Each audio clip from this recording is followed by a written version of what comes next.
Sir. ওয়ালাইকুম আসসালাম। Sir, আমার নাম সালমান। আমি একজন কেয়ার গিভার। আমি আপনার ব্লাড প্রেশার পরিমাপ করতে চাচ্ছি। আপনি কি আমাকে অনুমতি দিচ্ছেন? অনুমতি দিচ্ছি। আচ্ছা স্যার, আপনার হাতটাকে আমি একটু ব্যবহার করতে পারি? জি।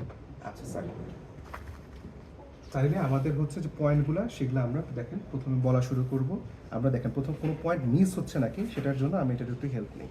তাহলে দেখেন আমি হ্যান্ড ওয়াশ করে নিচ্ছিলাম, জীবাণুমুক্ত করে নিচ্ছিলাম, এটা বলে নেব যে পরীক্ষক যিনি থাকবেন তাকে আমরা বলে নেব স্যার পরীক্ষা শুরু করার আগে আমি আমার হাত পরিষ্কার করে নিয়েছি এবং আমার যাবতীয় যত ইনস্ট্রুমেন্ট আছে সেগুলো জীবাণুমুক্ত করা রয়েছে। ঠিক আছে, আমরা এটা বললাম।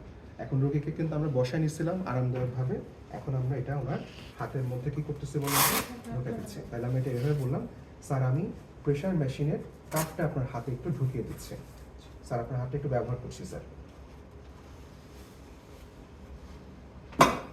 এখন প্রেশার মেশিনের কাপ কনুয়ের ভাঁজের থেকে 2.5 সেন্টিমিটার উপরে আমরা স্থাপন করলাম।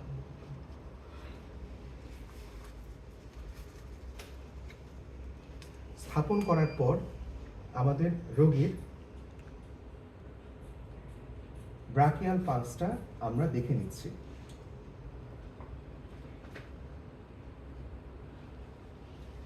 আমাদের স্টেথোস্কোপ সঠিকভাবে কাজ করছে কিনা সেটাও আমরা চেক করে নিচ্ছি।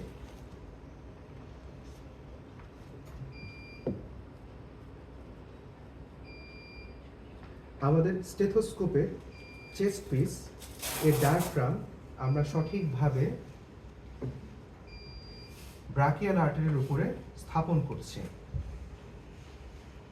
আমরা রোগীর রেডিয়াল পালস অনুভব করছি।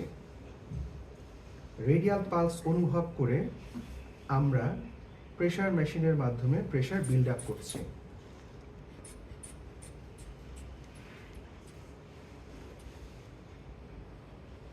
আমরা ধীরে ধীরে প্রেশার রিলিজ করছি।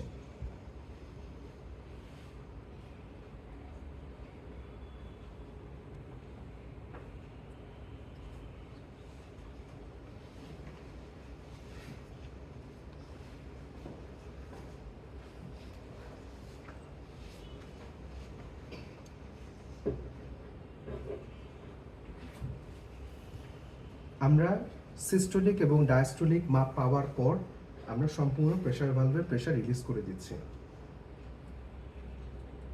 এবং প্রেশার মেশিনটাকে বা স্ফিগমোম্যানোমিটারকে আমরা খুলে নিচ্ছি।